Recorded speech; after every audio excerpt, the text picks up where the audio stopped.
Hello dear students, हम पढ़ रहे हैं आचार्य रामचंद्र शुक्ल का श्रद्धा भक्ति निबंध। आचार्य रामचंद्र शुक्ल का जीवन परिचय पिछले वीडियो में हमने पढ़ लिया था। इनका साहित्य में क्या स्थान है वो भी देख लिया हमने। भाषा शैली के बारे में नहीं पढ़ा, तो थोड़ा सा यहाँ आप देख लें कि आचार्य शुक्ल की जो भाषा है वो विशुद्ध खड़ी बोली है। इनकी रचनाओं में तत्सम शब्दों का बाहुल्य है, यानी अधिकतया तत्सम शब्द हैं। तत्सम कौन से शब्द होते हैं? तत् यानी उसी, सम यानी समान भाषा से बने हुए, अर्थात संस्कृत के शब्द जो हिंदी में ज्यों के त्यों ले लिए गए, वो शब्द की बहुलता इनके निबंधों में है। कहीं कहीं अंग्रेजी भाषा को भी प्रयोग में लिया है। मुहावरों का प्रयोग भी इनके द्वारा किया गया है। तो आज हम करते हैं इनके निबंध को प्रारंभ, श्रद्धा और भक्ति। सबसे पहले हम देखते हैं श्रद्धा भक्ति निबंध के केंद्रीय भाव को। श्रद्धा भक्ति निबंध में निबंधकार ने श्रद्धा, प्रेम और भक्ति नामक मनोभावों की अभिव्यक्ति उदाहरण के सहित प्रस्तुत की है। किस किस के बारे में बताया इस निबंध में? श्रद्धा और प्रेम के बारे में बताया है और भक्ति के बारे में बताया है। ये तीनों भाव सामाजिक कल्याण की दृष्टि से आवश्यक होते भी हैं, यानी हमारे समाज का कल्याण हो इस दृष्टि से ये तीनों भाव मन के होने आवश्यक हैं। किसी मनुष्य में जनसाधारण से विशेष गुण व शक्ति का विकास देख उसके संबंध में जो एक स्थायी आनंद पद्धति हृदय में स्थापित हो जाती है, उसी को श्रद्धा कहते हैं। श्रद्धा किसको कहते हैं? भाई कोई मनुष्य है और अगर वो अच्छा कार्य कर रहा है, उसमें कोई विशेष गुण है, विशेष शक्ति है, उसके विकास को देखकर उसके संबंध में हमारे हृदय में एक आनंद पद्धति स्थायित्व प्राप्त कर लेती है, उसी को हम श्रद्धा के नाम से जानते हैं। यानी कोई ऐसा व्यक्ति जो इस समाज में विशिष्ट गुण या विशिष्ट शक्ति के कारण लोगों के हृदय में अपना स्थान बना लेता है, तो उसी को हम श्रद्धा के नाम से जानते हैं। श्रद्धा महत्व की आनंदपूर्ण स्वीकृति के साथ साथ पूज्य बुद्धि का संचार भी है। यदि हमें निश्चय हो जाए कि कोई मनुष्य बड़ा वीर, बड़ा सज्जन, बड़ा गुणी, बड़ा विद्वान, बड़ा परोपकारी व बड़ा ही धर्मात्मा है, तो वह हमारे आनंद का एक विषय बन जाएगा। हम उसका नाम आने पर उसकी प्रशंसा करने लग जाएंगे, उसे सामने देखकर आदर से सिर नवाएंगे। किसी प्रकार का स्वार्थ नहीं रहने पर भी हम सदा उसका भला ही चाहेंगे, उसकी बढ़ती से, यानी वो आगे बढ़ेगा तो ऐसा देखकर हम प्रसन्न होंगे।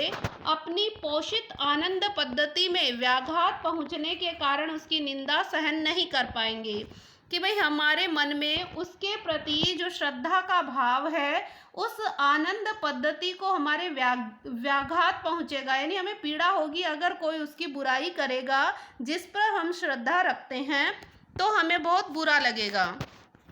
इससे सिद्ध होता है कि जिन कर्मों के प्रति श्रद्धा होती है, यानी जो कार्य करने से हमारे मन में किसी के प्रति श्रद्धा हो रही है, तो ऐसा कार्य होना संसार के लिए वांछित है, यानी ऐसा कार्य हमें करना चाहिए। यही विश्व कामना श्रद्धा की प्रेरणा का मूल है। प्रेम और श्रद्धा में अंतर यह है कि प्रेम के स्वाधीन कार्यों पर उतना निर्भर नहीं। कभी कभी किसी का रूप मात्र जिसमें उसका कुछ भी हाथ नहीं होता, उसके प्रति प्रेम उत्पन्न होने का कारण होता है। कि प्रेम और श्रद्धा में अंतर क्या है कि प्रेम के स्वाधीन कार्यों पर उतना निर्भर नहीं होता। प्रेम है वो कार्यों पर उतना निर्भर नहीं होता। कभी कभी हम किसी के रूप मात्र को देखकर ही उससे प्रेम कर लेते हैं, जिसमें उसका खुद का कुछ भी हाथ नहीं है। भाई ये तो पैतृक है कि उसका रूप सुंदर है, उसके प्रति प्रेम उत्पन्न होने के कारण हो जाता है। पर श्रद्धा में ऐसा नहीं होता। किसी के सुंदर आंख देख ली, किसी का नाक देख लिया, तो उसके प्रति हम श्रद्धा उत्पन्न नहीं कर सकते। उसके प्रति प्रेम जरूर उत्पन्न हो सकता है। प्रेम के लिए इतना ही बस है कि कोई मनुष्य हमें अच्छा लगे, पर श्रद्धा के लिए यह भी आवश्यक है कि कोई मनुष्य अच्छा लगे तो प्रेम होता है, और कोई मनुष्य किसी बात बात में बढ़ा हुआ होने के कारण, कोई मनुष्य किसी बात में आगे बढ़ा हुआ है तो उस कारण हमारे सम्मान का पात्र होगा। श्रद्धा का व्यापार स्थल विस्तृत होता है और प्रेम का एकांत होता है। श्रद्धा का व्यापार स्थल विस्तृत कैसे होता है कि हम जिस पर श्रद्धा रखते हैं उसको अनेकों लोग चाहते हैं, लेकिन प्रेम को केवल एक प्रेमी ही चाहता है। ये पिछले वीडियो में हमने प्रेम के बारे में काफ़ी पढ़ लिया था। प्रेम में घनत्व अधिक होता है, यानी प्रेम में नज़दीकी अधिक होती है, जबकि श्रद्धा में विस्तार अधिक होता है। ये पूछा जा सकता है प्रेम में घनत्व अधिक और श्रद्धा में डैश डैश लगा के पूछ सकते हैं, घनत्व, एकांत, विस्तार। तो श्रद्धा में क्या होता है? विस्तार होता है और प्रेम में घनत्व होता है। किसी मनुष्य से प्रेम रखने वाले दो एक ही मिलेंगे, भाई कोई भी मनुष्य से प्रेम रखने वाले तो एक दो बंदे ही मिलेंगे, पर उस पर श्रद्धा रखने वाले आपको सैकड़ों, हजारों, लाखों, क्या करोड़ों भी मिल सकते हैं। सच पूछिए तो इसी श्रद्धा के आश्रय से उन कर्मों के महत्व का भाव दृढ़ होता रहता है जिन्हें धर्म कहते हैं। सच पूछो तो इसी श्रद्धा के आश्रय से उन कर्मों के महत्व का भाव दृढ़ बन जाता है, यानी जो कार्य जिसके प्रति हम श्रद्धा रखते हैं वो अगर अच्छा कार्य कर रहा है तो उसी कार्य को हम क्या कहने लग जाते हैं? धर्म कहते हैं। और जिनसे मनुष्य समाज की स्थिति है, यानी जिनसे इस धर्म से ही मनुष्य और समाज की स्थिति बनी हुई है। कर्ता से बढ़कर कर्म का स्मारक दूसरा नहीं है। कर्म की क्षमता प्राप्त करने के लिए बार बार कर्ता ही की ओर आंख उठती है। भाई कौन कर्ता, कौन सा व्यक्ति अच्छा कार्य कर रहा है, उसी की ओर हमारा ध्यान आकर्षित होता है। कर्मों से कर्ता की स्थिति को जो मनोहरता प्राप्त होती है उस पर मुग्ध होकर बहुत से प्राणी और कार्य को करने के लिए प्रेरित हो जाते हैं। भाई हमारे श्रद्धेय हैं, अगर वो अच्छा कार्य कर रहे हैं तो हम भी चाहेंगे कि हम भी उसके समान अच्छा ही कार्य करें। कर्ता अपने सत्कर्म द्वारा एक विस्तृत क्षेत्र में मनुष्य की सद्वृत्तियों के आकर्षण का एक शक्ति केंद्र हो जाता है।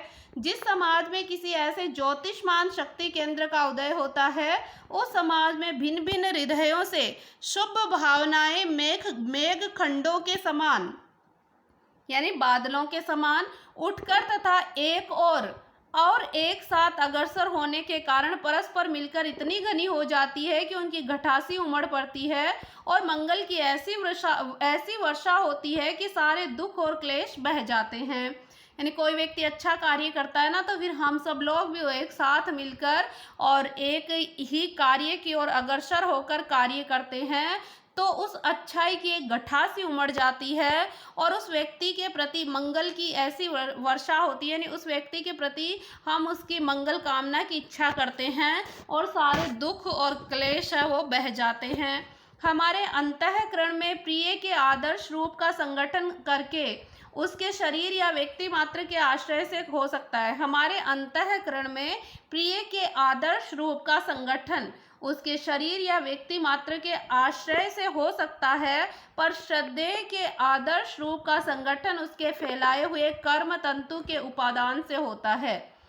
कि केवल व्यक्ति के शरीर और व्यक्ति मात्र से अगर हमारे मन में श्रद्धा हो रही है तो वो तो प्रेम है, लेकिन अगर श्रद्धेय के द्वारा फैलाए हुए कर्म तंतु, यानी वो क्या क्या अच्छे कार्य कर रहा है उस पर अगर हम आकर्षित हो रहे हैं तो वो हमारी क्या होगी? श्रद्धा होगी। प्रिय का चिंतन हम आंख मूंदे हुए संसार को भुलाकर भी करते हैं, पर श्रद्धेय का चिंतन हम आँख खोले हुए और संसार का कुछ अंश सामने रखकर करते हैं। भाई प्रिय से हम बातें तो आंखें मूंद कर भी कर सकते हैं, लेकिन श्रद्धेय का चिंतन हम आंखें खोलकर करते हैं। यदि प्रेम स्वप्न है तो श्रद्धा जागरण। ये पूछा जा सकता है, इम्पोर्टेंट लाइन है कि अगर प्रेम स्वप्न है तो श्रद्धा क्या है? जागरण है। प्रेमी प्रिय को अपने लिए और अपने को प्रिय के लिए संसार से अलग करना चाहता है। प्रेम में केवल दो ही पक्ष होते हैं, लेकिन श्रद्धा में तीन पक्ष होते हैं। प्रेम में दो पक्ष कौन होते हैं? दोनों ही प्रिय होते हैं, लेकिन श्रद्धा में तीन पक्ष होते हैं। तीन कौन सा? एक तो जिस पर श्रद्धा है वो, और एक जिसके मन में श्रद्धा है वो, और तीसरा पक्ष मध्यस्थ पक्ष होता है। अगर हम कोई अच्छा कार्य कर रहे हैं तो वो तीसरा पक्ष होगा, यानी कि हमारा कार्य क्या होगा? तीसरा पक्ष होगा। हमारे उत्तम कर्म क्या होंगे, तीसरे पक्ष के अंतर्गत आएंगे। प्रेम में कोई मध्यस्थ नहीं होता, पर श्रद्धा में मध्यस्थ जरूरी होता है। प्रेमी और प्रिय के बीच कोई और वस्तु अनिवार्य नहीं, पर श्रद्धालु और श्रद्धेय के बीच कोई वस्तु होनी चाहिए। इस बात का स्मरण रखने से यह पहचानना उतना कठिन नहीं रह जाएगा कि किसी के प्रति किसी का कोई आनंद के अंतर्गत भाव प्रेम है या श्रद्धा है। आप आराम से पहचान लोगे कि आपका किसी के प्रति प्रेम का भाव है या श्रद्धा का भाव है। यदि किसी कवि का काव्य आपको अच्छा लगता है, ये हो गया ना मध्यस्थ। यदि किसी कवि का काव्य बहुत अच्छा आपको लगता है, किसी चित्रकार द्वारा बनाया गया चित्र आपको बहुत सुंदर लगता है, और हमारे चित्त में, हमारे मन में, हृदय में उस कवि या चित्रकार के प्रति एक सुहृदय भाव उत्पन्न हुआ, तो वह क्या होगी, वह होगी श्रद्धा। क्योंकि यह काव्य या चित्र रूप मध्यस्थ द्वारा प्राप्त हुआ। प्रेम का कारण बहुत कुछ अनिर्दिष्टित और अज्ञात होता है, लेकिन प्रेम का कारण हमें नहीं पता होता, वो अनिर्दिष्टित और अज्ञात होता है। हमें कहा भी जाता है ना, प्रेम अंधा होता है, पता नहीं वो क्यों होता है। पर श्रद्धा का कारण निर्दिष्ट होता है और ज्ञात भी होता है। कभी कभी केवल एक साथ रहते रहते दो प्राणियों में यह भाव उत्पन्न हो जाता है कि वे बराबर साथ रहें और उनका साथ कभी नहीं छूटे। ये पिछले वीडियो में भी हम पढ़कर आ चुके हैं, साहचर्य के भाव में प्रेम हो जाना। प्रेमी प्रिय के संपूर्ण जीवन क्रम के सतत साक्षात्कार का अभिलाषी होता है। प्रेम में क्या करता है, वो उसका साक्षात्कार, लगातार उससे साक्षात्कार करता रहे, यही चाहता है। वह उसका उठना बैठना, चलना फिरना, सोना खाना पीना सब कुछ देखना चाहता है। संसार में बहुत से लोग उठते बैठते हैं, चलते फिरते हैं, पर सबका उठना बैठना, चलना फिरना उसको वैसा अच्छा नहीं लगता जैसा उसके प्रिय का लगता है। प्रेमी प्रिय के जीवन को अपने जीवन से मिलाकर एक निराला ही मिश्रण तैयार करना चाहता है, यानी उनकी एक वो अलग ही दुनिया बसाना चाहता है। वह दो से एक करना चाहता है। सारांश यह है कि श्रद्धा में दृष्टि पहले कर्मों पर होती हुई श्रद्धेय तक पहुंचती है। ये वाली लाइन ध्यान में रखना। श्रद्धा में क्या होता है, दृष्टि पहले किस पर जाती है, कर्मों पर जाती है। अगर कर्म अच्छे होंगे तभी हम उसके प्रति श्रद्धा रखेंगे। और प्रीति में सबसे पहले जो हमारी दृष्टि है वो प्रिय के रूप की ओर जाती है, इससे परे होती है, इससे अलग होती है और उसके कर्मों आदि पर जाती है। सॉरी, एक सेकेंड। प्रीति में प्रिय पर से होती हुई, यानी प्रेम में दृष्टि पहले प्रिय पर होती है और उससे होती हुई उसके कर्मों पर जाती है। याद करें पिछले वीडियो को, जब हमने क्या पढ़ा था प्रेम के बारे में, कि पहले तो व्यक्ति प्रेम को दर्शाता है, पहले तो किसी के मन में प्रेम उत्पन्न होता है, फिर वो अगले को बताता है कि मुझे तुमसे प्रेम है, फिर वो अपने कर्म करता है, अच्छे अच्छे कार्य करके उसको रिझाता है। तो यही बता रहे हैं कि श्रद्धा में तो पहले कर्म को देखा जाता है, और जबकि प्रेम में पहले व्यक्ति को देखा जाता है। श्रद्धा में पहले कर्म होता है, फिर व्यक्ति को देखा जाता है, और प्रेम में पहले व्यक्ति देखा जाता है, फिर उसके कर्म देखे जाते हैं। एक व्यक्ति में व्यक्ति को कर्मों द्वारा मनोहरता प्राप्त होती है और दूसरे में कर्मों को व्यक्ति द्वारा मनोहरता प्राप्त होती है।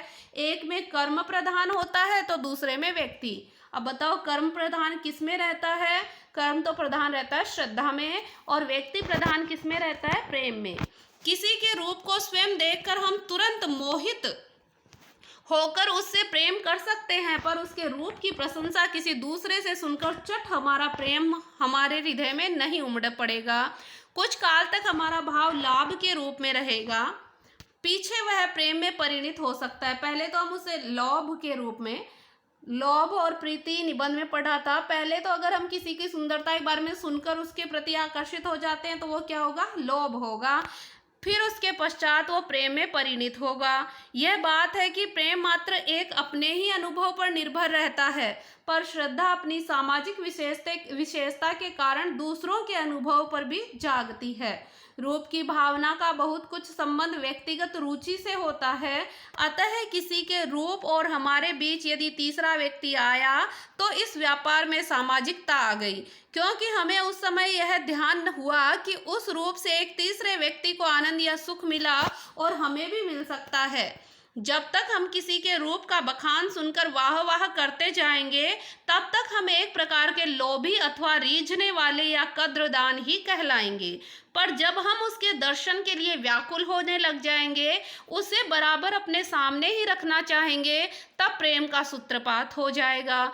श्रद्धा भाजन यानी जिस पर हम श्रद्धा कर रखे हैं, तो श्रद्धा रखने वाले व्यक्ति पर श्रद्धावान अपना किसी प्रकार का अधिकार नहीं चाहता, पर प्रेमी प्रिय के हृदय पर अपना अधिकार बनाना चाहता है। श्रद्धा एक सामाजिक भाव है। इससे अपनी श्रद्धा के बदले में हम श्रद्धेय से अपने लिए कोई बात नहीं चाहते कि हमारे मन में क्या चल रहा है, हम उससे क्या चाहते हैं, ऐसा कुछ नहीं होता। श्रद्धा के बदले हम श्रद्धेय से कुछ भी नहीं चाहते। श्रद्धा धारण करते हुए हम अपने को समाज में समझते हैं, जिसके किसी अंश पर चाहे हम व्यष्टि रूप में उसके अंतर्गत नहीं हो, जानबूझकर उसने कोई शुभ प्रभाव डाला है। श्रद्धा स्वयं ऐसे कर्मों के प्रतिकार में होती है जिनका शुभ प्रभाव अकेले हम पर नहीं बल्कि सारे मनुष्य समाज पर पड़ता है। जब श्रद्धा रखते हैं हम जिससे, तो वो व्यक्ति केवल हमारे ही भला नहीं करता बल्कि सारे मनुष्य समाज का ही भला करता है। श्रद्धा एक ऐसी आनंदपूर्ण कृतज्ञता है जिसे हम केवल समाज के प्रतिनिधि रूप में प्रकट करते हैं। सदाचार पर श्रद्धा और अत्याचार पर क्रोध घृणा प्रकट करने के लिए समाज ने प्रत्येक व्यक्ति को प्रतिनिधित्व प्रदान कर रखा है। हमारा समाज हमें कहता है, जो सदाचारी है, अच्छा आचरण करने वाला है, उस पर हमें श्रद्धा रखनी चाहिए, और जो अत्याचारी है उस पर हमें क्रोध और घृणा प्रकट करने का पूर्ण अधिकार है। स्थूल रूप से श्रद्धा के 3 प्रकार बताए गए हैं, याद रखना। स्थूल रूप से श्रद्धा के कितने प्रकार हैं? तो 3 प्रकार हैं। पहला प्रतिभा संबंधिनी, दूसरा सील संबंधी और तीसरा साधन संपत्ति संबंधी। सबसे पहला है प्रतिभा से मेरा अभिप्राय अंतःकरण की उस उद्भाविका क्रिया से है जिसके द्वारा कला विज्ञान आदि नाना क्षेत्रों में नई नई बातें या कृतियां उपस्थित की जाती हैं। अर्थात प्रतिभा यानी मनुष्य के भीतर ऐसा कोई कौशल हो, उससे अभिप्राय है कि जिसके द्वारा कला विज्ञान आदि अनेक क्षेत्रों में नई नई बातें और नई नई कृतियां नए नए कार्य उपस्थित किए जाते हैं। यह ग्रहण और धारण शक्ति से भिन्न होते हैं, जिसके द्वारा इधर उधर से प्राप्त ज्ञान यानी विद्वता संचित किया जाता है। अब मान लो किसी में कौशल है बहुत अच्छा, कोई बहुत अच्छा चित्र बना रहा है, कोई बहुत अच्छा काव्य लिख रहा है, तो उसके लिए हमें पहले उससे संबंधित थोड़ी बहुत जानकारी होनी चाहिए, थोड़ा बहुत हमें ज्ञान होना चाहिए। कला संबंधिनी श्रद्धा के लिए श्रद्धालु में भी थोड़ी बहुत मार्मिक निपुणता चाहिए।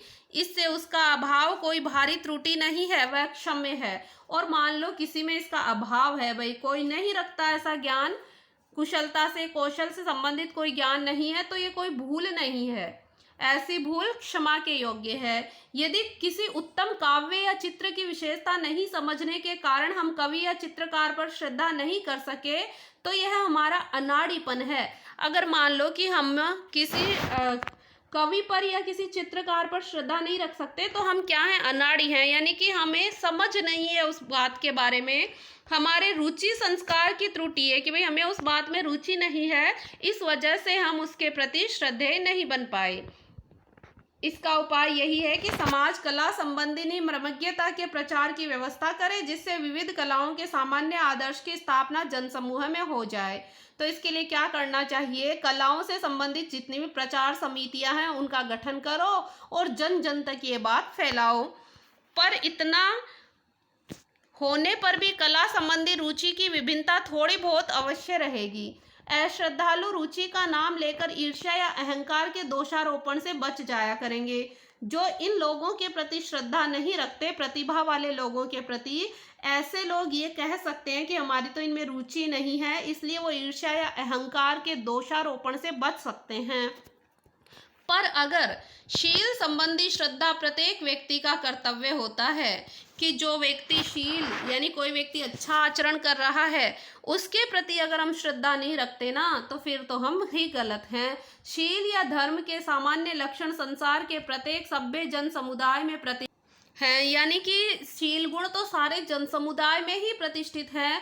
धर्म ही से मनुष्य समाज की स्थिति है, अतः उसके संबंध में किसी प्रकार की रुचि भेद या मतभेद आदि नहीं होना चाहिए। कि प्रतिभा वाले में तो रुचि भेद चल जाता है, लेकिन शील वाले में नहीं चलता। सदाचारी के प्रति यदि हम श्रद्धा नहीं रखते तो समाज के प्रति अपने कर्तव्य का पालन हम नहीं करते हैं। यदि किसी को दूसरों के कल्याण के लिए बाहरी स्वार्थ त्याग करते देख, यानी कोई ऐसा व्यक्ति है जो बहुत अच्छा कार्य कर रहा है पर कल्याण के लिए वो अपने स्वार्थ को त्याग रहा है, और उसको ऐसा करते देखकर हमारे मुंह से धन्य धन्य भी नहीं निकला, तो हम समाज के किसी भी काम के नहीं ठहरते हैं। समाज को हमसे फिर कोई आशा ही नहीं, हम समाज में रहने योग्य भी नहीं हैं। किसी कर्म में प्रवृत्त होने के पहले यह स्वीकार करना आवश्यक होता है कि वह कर्म या तो हमारे लिए या समाज के लिए अच्छा होना चाहिए। अगर हम कोई कार्य कर रहे हैं तो पहले हमें सोचना चाहिए या तो हमारे लिए या फिर समाज के लिए वो भला होगा, तो ही हमें ऐसा कार्य करना चाहिए। इस प्रकार की स्वीकृति कर्म की पहली तैयारी होती है। श्रद्धा द्वारा हम यह आनंद पूर्वक स्वीकार करते हैं कि कर्म के अमुक अमुक दृष्टांत यानी उदाहरण, कि ये उदाहरण धर्म के हैं, अतः श्रद्धा धर्म की पहली सीढ़ी है। याद रखना, धर्म की पहली सीढ़ी कौन है? श्रद्धा है। पूछा जा सकता है ये। धर्म के इस प्रथम सोपान पर प्रत्येक मनुष्य को रहना चाहिए, जिसमें जब कभी अवसर आए तब वह कर्म रूपी दूसरे सोपान पर हो जाए। अब रह गई साधन संपत्ति संबंधी श्रद्धा की बात। दो श्रद्धा की बात तो हमने कर ली है, शील की और प्रतिभा की। अब साधन संपत्ति संबंधी श्रद्धा की बात करते हैं। यहाँ साधन संपन्नता का ठीक ठीक भाव समझ लेना आवश्यक है। साधन संपत्ति का अनुपयोग भी हो सकता है, सदुपयोग भी हो सकता है और दुरुपयोग भी हो सकता है। कि भाई हमारे पास धन संपदा है तो हम उसका कैसा भी उपयोग कर सकते हैं। किसी को पद्य रचने की अच्छी अभ्यास संपन्नता है। अब ये कह रहे हैं कि जैसे मान लो कोई व्यक्ति है, वो अच्छा पद्य रचना कर सकता है, अच्छी पद्य रचना करता है। यदि शिक्षा द्वारा उसके भाव उन्नत होंगे तब तो वह सुहृदय है, यानी वो सुसंपन्नता के लिए है, वो उसका सदुपयोग कर रहा है, तो वह अपनी संपन्नता का उपयोग मनोहर उच्च भावपूर्ण काव्य प्रस्तुत करने में कर सकता है।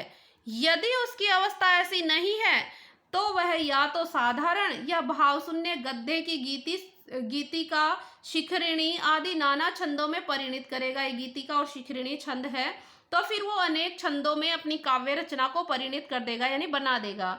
या अपनी भद्दी और कुरुचिपूर्ण भावनाओं को छंदोबद्ध करेगा, कि या तो वो क्या करेगा, बहुत अच्छी ज्ञान की बातें लिखेगा, तब तो क्या हो जाएगा, सदुपयोग हो जाएगा। और या फिर वो साधारण से गद्य रचना कर देगा या फिर कोई किसी छंदों में अपनी रचना को लिख देगा, तब वो क्या हो जाएगा, उसका उपयोग हो जाएगा। और अगर वो अपने ज्ञान को भद्दी और कुरुचिपूर्ण भावनाओं को छंदोबद्ध कर देगा तो उसका दुरुपयोग हो जाएगा। उसके इस कृत्य पर श्रद्धा रखने वाले भी बहुत मिल जाएंगे। अब बुरे लोग भी तो बहुत होते हैं, तो ऐसे बद्धी और कुरुचिपूर्ण भावनाओं पर भी श्रद्धा रखने वाले लोग बहुत मिल जाएंगे। ऐसे व्यक्ति के प्रति जो संपन्नता होती है वह साधन संपन्नता पर होती है, साध्य की पूर्णता पर नहीं। यानी कि व्यक्ति है उसका लक्ष्य पूरा नहीं होता। किससे नहीं होता? अगर वह साधन संपन्नता का दुरुपयोग करता है तब। देशी कारीगरी, चित्रकारी, संगीत आदि में साधन संपन्नता पर इधर बहुत दिनों से एक बात पर ध्यान दिया जाने लग गया है। किस पर? कि आजकल देशी कारीगरी, चित्रकारिता और संगीत पर कुछ ज़्यादा ध्यान दिया जाने लगा। पुराने मकानों की कारीगरी देखिए तो उनमें बहुत सा काम गिचपिच दिखाई देता है, यानी कुछ भी काम का नहीं है, बहुत ढंग का काम नहीं है। इमारत हाथ पर लेकर देखने की चीज़ नहीं होती। जिस समय कोई कलावंत जब पक्का गाना गाने के लिए 8 अंगुल मुंह फैलाता और आ करके व्याकुल होता है, यानी गाने के लिए विकल हो जाता है, उस समय बड़े बड़े धीरों के धैर्य छूट जाते हैं और बड़े बड़े आलसियों के आसन डिगमिगा जाते हैं। काव्य पर शब्दालंकार आदि का इतना बोझ लादा गया कि उसका सारा रूप ही छिप गया। आपने पढ़ा होगा 12th क्लास में एक रचना, एक कविता चलती है भाषा के चक्कर में। तो उसमें इतना बोझ लाद दिया जाता है कि सारा रूप यानी जो कहना चाहते हैं वो बात तो छिप ही जाती है और केवल शब्द अलंकार के माध्यम से सुंदर शब्दों की सुंदरता के माध्यम से कथ्य तो प्रभावहीन हो जाता है और जो नहीं कहना चाहते वो बात केवल सुंदर सुंदर लगती रहती है। विविध कलाओं के जितने श्रमसाध्य रूप थे वे हद से बाहर घसीटे गए। जितने सहृदयता से संबंध रखने वाले थे उन पर ध्यान ही नहीं दिया गया। श्रद्धा और प्रेम के योग का नाम भक्ति है। अब ये पूछा जा सकता है कि श्रद्धा और प्रेम के योग का नाम ही क्या है? भक्ति है। या फिर यूं पूछा जा सकता है भक्ति किनसे मिलकर बना है? तो श्रद्धा और प्रेम से मिलकर। जब पूज्य भाव की वृद्धि के साथ श्रद्धा भाजन के सामीप्य लाभ की प्रवृत्ति हो, उसकी सत्ता के कई रूपों के साक्षात्कार की वासना हो, तब हृदय में भक्ति का प्रादुर्भाव समझना चाहिए। यानी कि जब व्यक्ति में श्रद्धा भी हो और उस व्यक्ति के साथ हम सामीप्य का भाव रखना चाहते हैं, तब हमारे मन में भक्ति उत्पन्न हो जाती है। जब श्रद्धेय के दर्शन, श्रवण यानी उसको सुनना, कीर्तन, ध्यान आदि में आनंद अनुभव होने लगे, जब उससे संबंध रखने वाले श्रद्धा के विषयों के अतिरिक्त बातों की ओर भी मन आकर्षित होने लग जाए, तब भक्ति रस का संचार हमें समझना चाहिए। जब श्रद्धेय का उठना बैठना, चलना फिरना, हंसना बोलना, क्रोध करना आदि भी हमें अच्छा लगने लगे, तब हमें समझ लेना चाहिए कि हम उसके भक्त बन चुके हैं। भक्ति की अवस्था प्राप्त होने पर हम अपने जीवन क्रम का थोड़ा या बहुत अंश उसे समर्पित करने के लिए प्रस्तुत होते हैं और उसके जीवन क्रम पर भी अपना कुछ प्रभाव रखना चाहते हैं। कभी हम अर्पण करते हैं और कभी याचना भी करते हैं। सारांश यह है कि भक्ति द्वारा हम भक्ति भाजन से यानी जिस पर हम भक्ति रख रहे हैं उससे विशेष घनिष्ठ संबंध स्थापित करते हैं, उसकी सत्ता में विशेष रूप से योगदान भी देना चाहते हैं। किसी के प्रति श्रद्धा धारण करके हम बहुत अच्छे कार्य भी करेंगे, समय समय पर उसकी प्रशंसा करेंगे, उसके निंदा करने वाले लोगों से हम झगड़ा करेंगे या कभी कुछ उपहार लेकर हम उनके सामने जाएंगे, पर जिसके प्रति हमारी अनन्य भक्ति हो जाएगी वह अपने जीवन के बहुत से अवसरों पर हमें अपने साथ देखने को मिलता है। वह अपने बहुत से उद्योगों में हमारा योगदान पा सकता है। भक्त वे ही कहला सकते हैं जो अपने जीवन का बहुत अंश यानी कि अपने जीवन का जितना भी स्वार्थ है, चाहे वो पारिवारिक हो चाहे शारीरिक सुख हो, और शारीरिक सुख आदि से विभक्त करके किसी के आश्रय से किसी की ओर लगा सकते हैं। इसी का नाम आत्मनिवेदन है। यानी सब कुछ त्याग कर भक्त जब अपने भक्ति वाले ईश्वर के पास कोई भी व्यक्ति है उसकी तरफ जब लग जाता है तो उसी को हम आत्मनिवेदन कहते हैं। श्रद्धालु महत्व को स्वीकार करता है पर भक्त महत्व की ओर अग्रसर हो जाता है। ये भी पूछा जा सकता है, श्रद्धालु क्या करता है? महत्व को स्वीकार करता है पर भक्त महत्व की ओर अग्रसर ही हो जाता है। जैसे आपको बताया जा रहा है, कोई भी व्यक्ति है, जैसे मान लो कोई महाराज आए हैं हमारे यहाँ, उन्होंने हमें बताया कि आपको बड़ों की आज्ञा का पालन करना चाहिए, आपको चाय नहीं पीनी चाहिए। तो जब हम उनकी बातों को स्वीकार करते हैं तब तो हम उस पर क्या कर रहे हैं? श्रद्धा रख रहे हैं। लेकिन जब हम उनके महत्व की ओर अग्रसर हो जाते हैं, जब हम खुद भी उन बातों को स्वीकार करते हैं और दूसरों को और सिखाते हैं, तब वो क्या होगा? भक्ति होगी। श्रद्धालु अपने जीवन क्रम को ज्यों का त्यों छोड़ देता है पर भक्त उसकी काट छाट करने में लग जाता है। अपने आचरण द्वारा दूसरों की भक्ति के अधिकारी होकर ही संसार के बड़े बड़े महात्मा समाज के कल्याण साधन में समर्थ हुए हैं। गुरु गोविंद सिंह को यदि केवल दंडवत करने वाले यानी केवल और केवल उनके प्रति श्रद्धा रखने वाले और गद्दी पर भेंट चढ़ाने वाले श्रद्धालु ही मिलते, दिन रात साथ रहने वाले, अपने सारे जीवन को अर्पित करने वाले भक्त नहीं मिलते, तो वे अन्याय का दमन कभी भी समर्थतापूर्वक नहीं कर पाते। इससे भक्ति के सामाजिक महत्व को, इसकी लोक हितकारिणी शक्ति को स्वीकार करने में किसी के आगा पीछा नहीं हो सकता। यानी लोक कल्याण की भावना बिना भक्ति के नहीं हो सकती। सामाजिक महत्व के लिए आवश्यक है कि या तो आकर्षित करो या फिर आकर्षित हो जाओ। जैसे इस आकर्षण विधान के बिना अणुओं द्वारा व्यक्त पिंडों का आविर्भाव नहीं हो सकता, वैसे ही मानव जीवन का विशद अभिव्यक्ति भी नहीं हो सकती। भक्ति का स्थान मानव हृदय है, वहीं श्रद्धा और प्रेम के संयोग से उसका प्रादुर्भाव होता है। भक्ति का स्थान क्या है? मनुष्य का हृदय है, और श्रद्धा और प्रेम से ही क्या बना है? भक्ति बना है। अतः मनुष्य की श्रद्धा के जो विषय ऊपर कहे जा चुके हैं, उन्हीं को परमात्मा में अत्यंत विशद रूप में दिखाकर उसका मन खींचता है, और वह उस विशद रूप विशिष्ट का सामीप्य चाहता है। यानी जिसके प्रति हम श्रद्धा रखते हैं उसकी हम फिर समीपता भी चाहते हैं। राम, कृष्ण आदि अवतारों में परमात्मा की विशेष कला देख एक हिंदू के हृदय की सारी शुभ और आनंदमय वृत्तियां उनकी ओर दौड़ पड़ती है। अब ये उदाहरण दे रहे हैं, जैसे हिंदू हैं वो राम और कृष्ण के बारे में जब सुनते हैं तो उनके हृदय में शुभ बातें ही आती है, आनंदमयी वृत्तियां यानी आनंदमयी आदतें हमारे मन में आती है।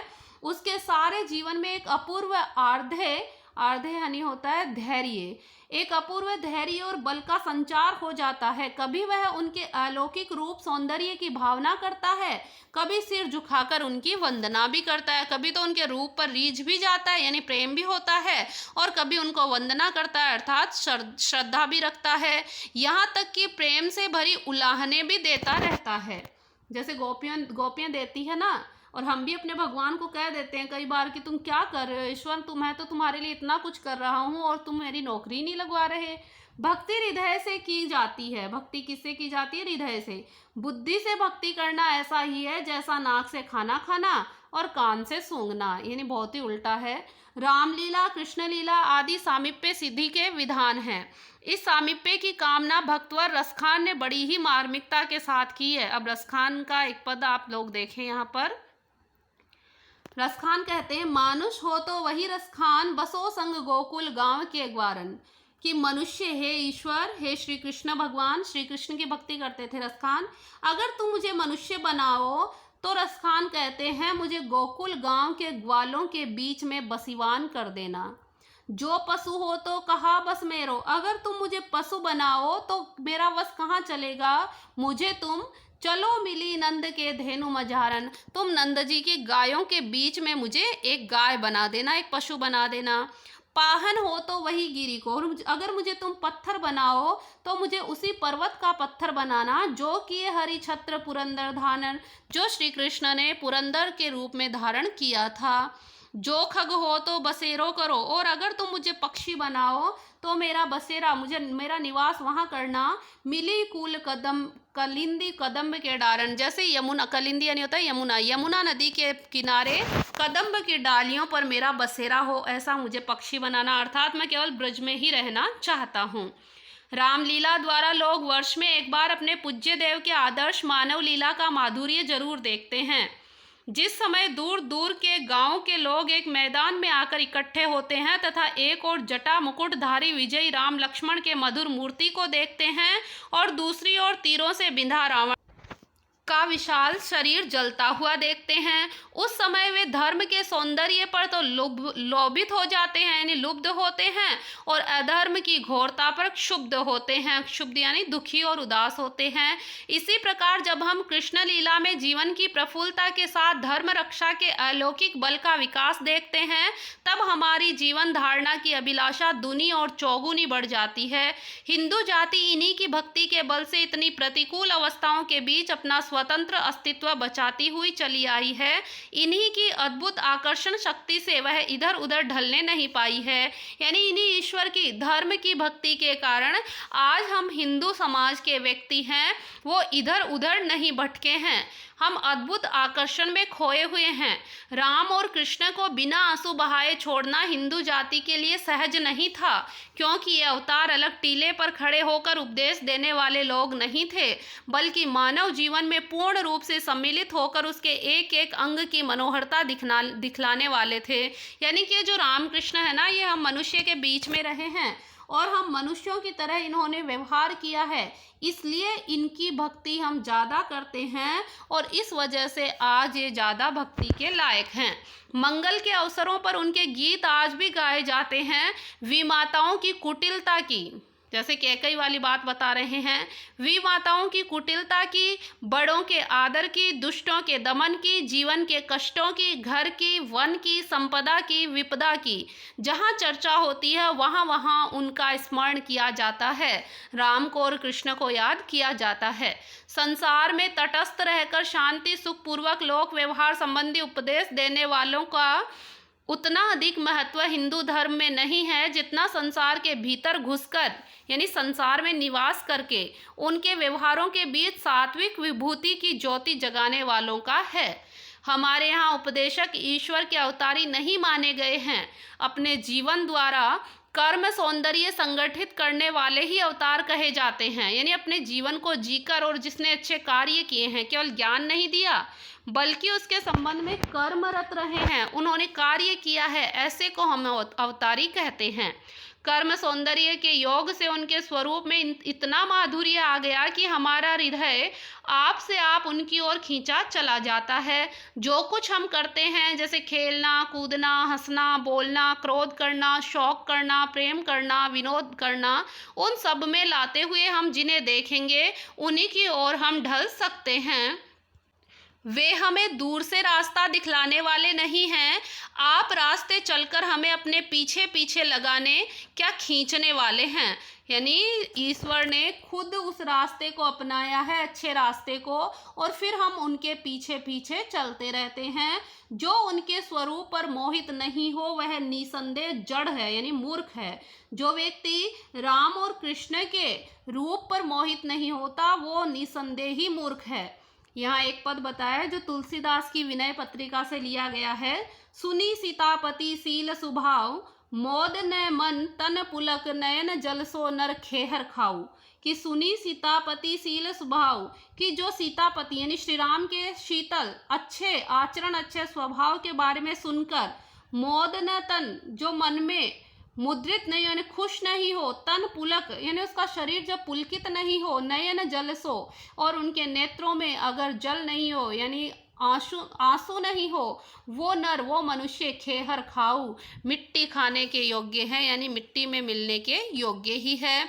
जो उनका नाम सुनकर पुलकित होता है, जो उनके स्वरूप पर मोहित होता है, उसके सुधरने की बहुत कुछ आशा हो सकती है। जो संसार या मनुष्यत्व का सर्वथा त्याग नहीं कर दे, उनके लिए शुद्ध सात्विक जीवन का यही मार्ग है। यानी जो संसार या मनुष्यत्व का सर्वथा त्याग नहीं कर दे, यानी जो क्यों इस सांसारिकता की मोह माया का त्याग नहीं कर दे, उनके लिए शुद्ध सात्विक जीवन का यही मार्ग है, यानी उनके अच्छे जीवन का यही एक मार्ग है। तो यहाँ ये हमारा निबंध कंप्लीट हुआ। आशा करती हूँ आपको अच्छे से निबंध समझ में आया होगा। छोटा ही ये निबंध था। अब एक निबंध और आचार्य रामचंद्र शुक्ल का बचा है, जो हम अगले वीडियो में पढ़ेंगे। उसके पश्चात इनमें से जो महत्वपूर्ण प्रश्न बनते हैं, महत्वपूर्ण बिंदु बनते हैं, उनको मैं एक जगह लिखकर आपको एक वीडियो में और पढ़ा दूंगी, जो तीनों निबंधों के एक साथ में ही बता दिए जाएंगे। अगले वीडियो के इंतज़ार तक धन्यवाद।